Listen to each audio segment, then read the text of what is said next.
सावधान सिलीगुड़ी, खाद्य सुरक्षा विभाग की आप पर है नजर। सिलीगुड़ी के पब बारों पर गिरी गाज। नमस्कार, आप देख रहे हैं खबर समय, मैं हूं आपके साथ प्रतिभा। इन दिनों सिलीगुड़ी में खाद्य सुरक्षा विभाग के ताबड़तोड़ छापे चल रहे हैं। 2 दिन पहले सेवक रोड स्थित एक मॉल में जो हुआ उसे सिलीगुड़ी ने भी देखा। कल एक बार फिर से खाद्य सुरक्षा विभाग ने सिलीगुड़ी के अलग अलग प्रतिष्ठानों पर छापे की कार्रवाई की है। कई अनियमितताएं पकड़ी गई, कई मालिकों को चिन्हित किया गया है, कई दुकानें जांच के दायरे में रखी गई हैं। अगर आप किसी भी कारोबार से जुड़े हो तो सावधान हो जाइए। अपने उद्योग, प्रतिष्ठान, होटल कारोबार में अनियमितता से दूरी बनाएं और प्रशासन के नियमों को मानकर काम करें, तो आपको किसी तरह की तकलीफ नहीं होगी। सिलीगुड़ी के उपभोक्ताओं की शिकायत रहती है कि उन्हें दुकानों या प्रतिष्ठानों से मिलने वाली चीज सही नहीं होती, चाहे वो भोजन हो, मिठाई हो या फिर कोई भी ऐसी चीज जो प्रशासनिक नियमों के दायरे में फसाई के नियमों के अनुसार बनाई जाती है, लेकिन उसका पालन बहुत कम लोग कर पाते हैं। खाद्य में मिलावट तो आम बात हो गई है। बहुत से होटल तो ग्राहक को बासी खाना तक गर्म करके परोस देते हैं। There will only be one insignia. मिठाई की दुकानों में मिलावट और अब तो शुद्ध देसी घी के नाम पर भी उपभोक्ताओं को जहरीली चीज परोसी जा रही है। मध्य प्रदेश में भारत के 2 से अधिक सुप्रसिद्ध देसी शुद्ध घी के ब्रांडों की जांच के बाद इसमें मिलावट पकड़ी गई। खैर, हम भोपाल की बात नहीं करेंगे, बात सिलीगुड़ी की ही करेंगे। जहां तक सिलीगुड़ी के होटलों की बात है तो कुछ होटल ग्राहकों के साथ इंसाफ नहीं कर पाते हैं। कुछ एक होटलों में अनियमितता और ग्राहकों के हित के साथ खिलवाड़ कोई नई घटना नहीं है। सूत्र बता रहे हैं कि कुछ अधिकारियों की मिलीभगत से ही अब तक ये संभव होता रहा है। खाद्य सुरक्षा विभाग ने जैसे ठान लिया है कि इस बार उपभोक्ताओं के हितों की रक्षा के लिए वे सब कुछ करने को तैयार हैं, जो प्रशासनिक और फसाई के नियमों के अनुकूल है। हालांकि कुछ लोग इसे शक की नजर से भी देखते हैं। किसी समय सिलीगुड़ी में पब बारों में हुक्का कारोबार खूब चलता था। हुक्का कारोबार की पृष्ठभूमि में अनैतिक कार्य होते थे। जब इसकी बहुलता हो गई और अपराध के दायरे बढ़ने लगे तो प्रशासन ने कारोबार पर प्रतिबंध लगा दिया और सभी पबों और बारों को चेतावनी दे दी कि भविष्य में पब बार में हुक्का कारोबार होता देखा गया तो उनके लाइसेंस भी छीन लिए जाएंगे। तब से लेकर अब तक काफी समय हो गया। अब एक बार फिर से इसकी रियलिटी चेक होने लगी है। इस रियलिटी चेक में पता चलता है कि पब और बारों में हुक्का कारोबार कभी बंद ही नहीं हुआ।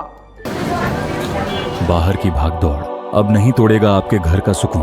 SBM गोल्ड UPVC विंडोज, आपके घर का सुकून। यानी पुलिस और प्रशासन की चेतावनी के बावजूद मॉल के अंदर चल रही दुकानों के हुक्का कारोबार के शटर कभी बंद ही नहीं हुए।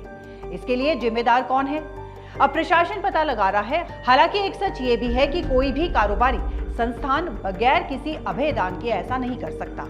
सिलीगुड़ी की नौजवान पीढ़ी को कौन बर्बाद कर रहा है, ये सवाल ज्वलंत है, क्योंकि जब प्रशासन ने पब और बारों को चेतावनी दी और हुक्का कारोबार को प्रतिबंधित किया, इसके बावजूद वहां इस अपसंस्कृति को जारी रखने की हिम्मत किसने दिखाई और ये हिम्मत किसके सहयोग से दिखाई गई, इसे लेकर भी कई तरह के सवाल उठ रहे हैं। क्या प्रशासन अब तक सो रहा था?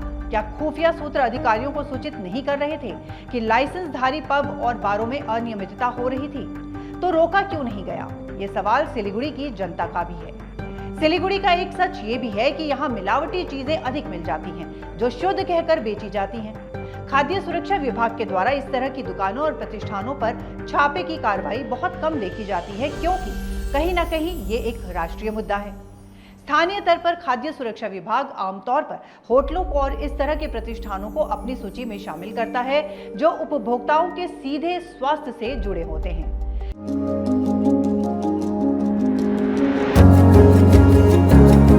मनोकामना हॉस्पिटल, इस्कॉन मंदिर रोड, सेवक रोड, सिलीगुड़ी। बहुत पहले खाने की वस्तु में कीड़े का रेंगना देखा जा चुका है। होटल में साफ सफाई की बात करना ही बेकार है। खाद्य सुरक्षा विभाग के अधिकारियों को अपने व्यापक दृष्टिकोण का इस्तेमाल करने की जरूरत है। होटल के साथ साथ उन प्रतिष्ठानों पर भी नजर रखनी चाहिए जहां लाइसेंस तो कुछ और होते हैं लेकिन वहां काम कुछ और होता है। सिलीगुड़ी में इस तरह के प्रतिष्ठानों की भी संख्या कम नहीं है। आने वाले दिनों में खाद्य सुरक्षा विभाग के अधिकारियों को इन पर गौर करने की जरूरत है। फिलहाल सूत्र बताते हैं कि खाद्य सुरक्षा विभाग के अधिकारी सिलीगुड़ी के पब और बारों में चल रही अनियमितता पर नजर बनाए हुए हैं और ऐसे प्रतिष्ठानों की सूची तैयार करके आगामी दिनों में इस पर दबिश डालने की तैयारी कर रहे हैं। Elevate your career at IIHM Siliguri, organizers of the International Young Chef Olympiad. Earn a degree with placements in France and Mauritius. Now in Kalimpong. अगला नंबर किसका है ये तो नहीं पता, लेकिन अगर आपने अपने संस्थान में किसी तरह की अनियमितता जारी रखी है तो आप मुश्किल में पड़ सकते हैं। फिलहाल अभी के लिए इतना ही। आपको बता दें, आपके लिए खबर हमारे प्रतिनिधि सुरेंद्र श्रीवास्तव के द्वारा लिखी गई है। आप हमारी इस खबर को YouTube पर भी देख सकते हैं और इसी तरह की तमाम लेटेस्ट अपडेट्स जानने के लिए आप बने रहिए हमारे साथ और देखते रहिए खबर समय, हर समय खबर समय। धन्यवाद।